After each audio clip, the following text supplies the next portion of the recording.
So this is gonna be a little bit of like a audio, more like, because I'm not gonna be really moving my hands or doing a lot of everything. If anything, I'll speak in quotations if I ever make quotations. So you can leave this on, listen to it as you're cleaning the kitchen or maybe doing the dishes or working on your car. I'm gonna talk a little bit about my journey and how I started out being a Christian, from being in a very very tough situation in my life, for many of years. So let's start with that story. So I grew up in a port town in Puerto Rico. It's named Tobaja. My mom struggled growing up. Like she would always have to cook at home. She always worked hell of overtime for a very very long time.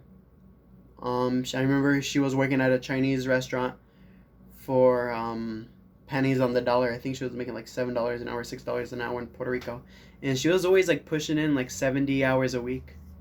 And I'd barely seen her. I've mostly hanged out with my stepdad throughout the time because at this time, my mom and my dad were divorced. So throughout that time, my mom was always working. My mom was dating somebody at the time, and we struggled. Like we barely had enough money to pay our bills. We were stealing light. We were stealing water. We were stealing cable TV. Like it was crazy, and I grew up like that. Um, Throughout that time, I saw my family struggle emotionally because they constantly argued back and over because of the money situation financially, and my stepfather was an abuser. For like the longest time, like he would always beat my mom, and I always remember this because of the fact that's obviously scarred in my head. As I grew older, I hanged out with friends a lot more. Um, but we still struggled in Puerto Rico. I remember my mom was trying to save money to move us to the United States for like the longest time, and eventually we meant moving from Manatee all the way down to Salinas, and all this other stuff, like because the relationship between them was so bad. Um, as I grew older, which is maybe about like 10 years old, my mom had saved plenty of money to go back to the United States, and she didn't want to come back to Puerto Rico for sure. She knew that she did not want to come back because we had already struggled moving from one place to another. And I remember there was one point where we had to sell water bottles on the highway to make a couple dollars just so we can eat sandwiches for breakfast and lunch. Because sandwiches in Puerto Rico, you would get the sub sandwich, and that was easy. Like everyone would have a slice, and my mom would have a slice. Obviously, it didn't fill her up, but it fed her, and that would be like $4. So selling water bottles on the highway, imagining you as a mother with your kids, and you're selling water bottles with your kids. It's absolutely crazy. So he got enough money to go back to Puerto Rico, to not Puerto Rico, excuse me, United States, and we stayed here. We went to school for quite a bit, and obviously my stepfather ended up staying because he was an abuser, and my mom did everything by herself down here. She always, again, working hard, good work ethic background, took care of us. We ended up sleeping at my grandma's house for the longest time until my mom could had something to afford. The heat out of our house, we had to light it up when she had enough money working at Dunkin'. Um, we moved into our first apartment. It was janky a little bit, but um, it's definitely a blessing that we at least had a home for sure. Um, we had to use gas, the gas from the stove, the heat from the stove. We used the heat from the stove to heat up the whole house. Dangerous, yes. Um, I remember I got my first job at Torrington Health and Rehab, um, making money, and I was so blessed. Like my mom gave me my first car. I was super surprised. She was really struggling, and she gave me my first car ever. Well, obviously, I'd have to pay her back for it, but. And after that point, my stepdad had moved back to the United States, and he had promised to change. He promised to change. And my mom decided to give it another chance. This obviously comes from a man from a background of abuser, like I said. Um, One story I'm gonna bring up is like they were fighting in the bed, obviously, and we were sleeping next to them. And my little brother had pulled out a knife, and my dad like, "Don't touch my dad! Don't touch my mom! Stop beating my mom!" And it had gotten that bad, but I don't think he was littler than me. So I was maybe like 11 years old at the time. He was probably like 7, or maybe not even like 7, probably like 9. And he always was his brother type to overreact about situations like this. So he came back, And God works in these type of ways because God always finds a way to get this person back into your life. Always, there's always a way. Like I like to say, God always finds ways to things to work out. So my stepfather ended up moving back to the United States. He was the other person that struggled too. Not financially, because he's always scratching his penny doing construction work and doing side work to make $1 to pay for rent and stuff like that. So he came back to the United States, and they ended up getting married after like 5 years later of them moving in finally together. And this is when we got our second apartment, which my stepdad, my mom were living together. They got married. Everything started settling down a lot better. I started working, started making my money. But little did I know, no one taught me how to save money. Nobody had taught me that there's things you had to do in order to keep on growing in life. I always knew that I had to work, I had to bring back money to pay my rent, pay my bills, and I'm all set. That's all I knew. My parents never taught me any of this stuff because how are we supposed to know? We came back from a background of struggling, stressing, never knowing about money, what we're supposed to do with money. And God works in crazy, crazy, crazy ways. So we grew up, and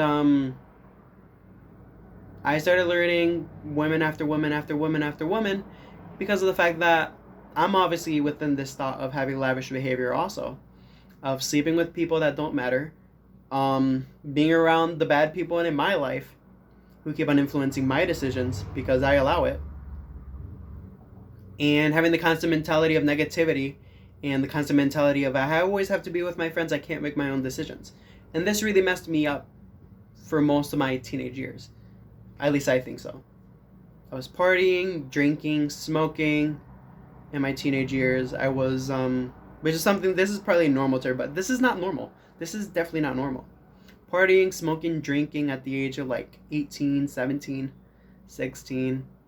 I was having sex with multiple people. Thankfully, not a lot of people, but multiple people.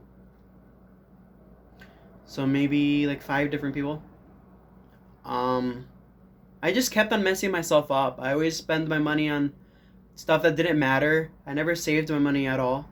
Giving myself to everybody out there. Generally being confused about my curiosity with my own. So I've kissed men also. And having these depressive thoughts because I can't rely my life on myself alone. I keep on relying on my friends. As I grew older, I decided to get out from the scene of my friends. I stayed with myself for a long time, and I decided to do some self-discovery within myself. And that's probably one of the best things I did because that's when I realized I wanted to be a mechanic just like my father did.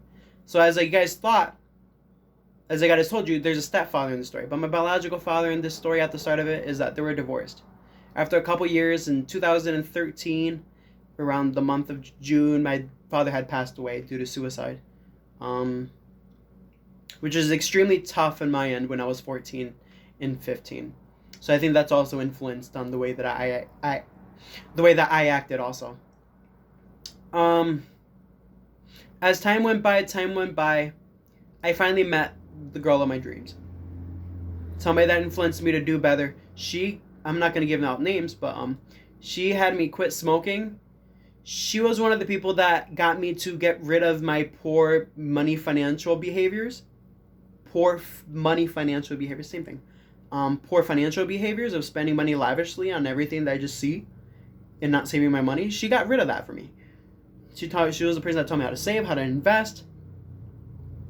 She was the person who taught me what love was. Somebody who taught me and grew me into somebody a lot better than who I thought I was. A lot better and a lot more different into a whole new picture, a whole new painting. And that leads us to this day today. Now I'm Juan Montanez, and I spend my life now as a mechanic fixing cars and doing wise things with my money. I invest, I save, and that all couldn't have been done without God. This whole story really evolves around God because at the end of the day, if you're kind of waking up on the fact that you're not trusting God, you're kind of on the fence on it, there's a reason on why And this is my own belief and why I believe God is real. There's a reason that there's good, and there's a reason that there's evil. There's a reason why you go outside and you tell someone the F word and they feel hurt. Because that's a bad thing. No, there's a difference between you going outside and telling the person, I love you. That's a good thing. They feel appreciated. They might be a little bit confused, but they might be appreciative of it. There is plenty of TV shows right now. If you're not paying attention on TV right now, you can click on the TV. There's shows that worship the devil. There's stuff out there that influences you to do poor behavior. There's stuff out there that certain medication that you can take. Instead of all these things can be fixed by just going to God and complaining about your problems and having it for how it is.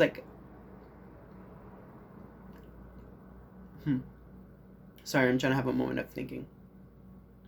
You have to realize that there's bad out here. There's really bad out here. There's people out here that you walk outside as a 15 and 16-year-old or something like that, you could get influenced into smoking that easy.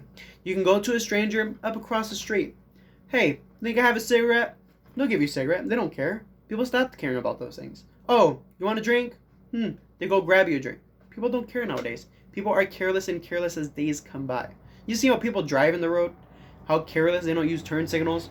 And how worse it's getting day in, day out? I see it. I see it every day. Day in and day out. And it gets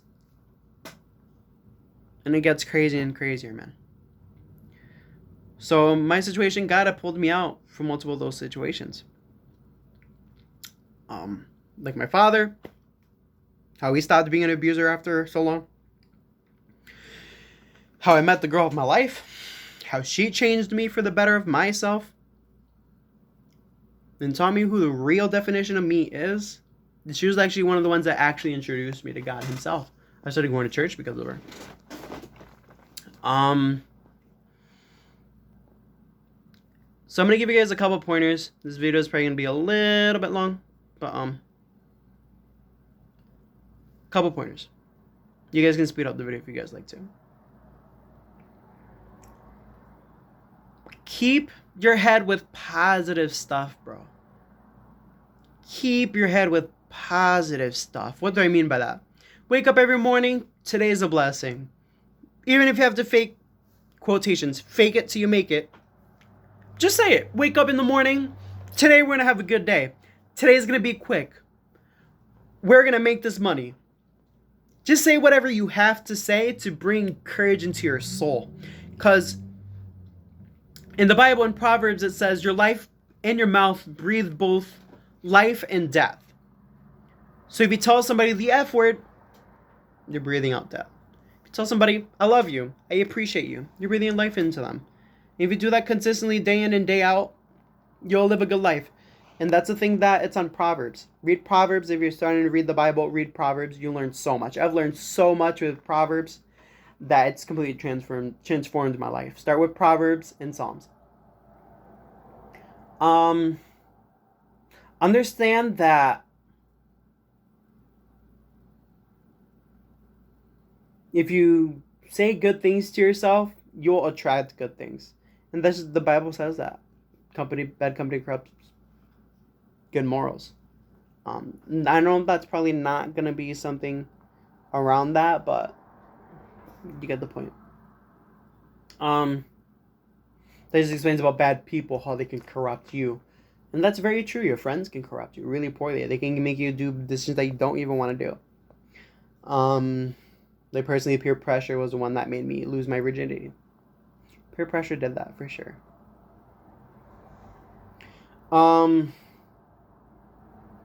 Write down in your notebook, write down stuff. Write down positive things. Put them up on sticky notes all over your room if you have to. And just keep praying. Keep praying. Keep praying. See you guys later. I'm probably going to make a second video on how to stay motivated with God step by step. So, peace.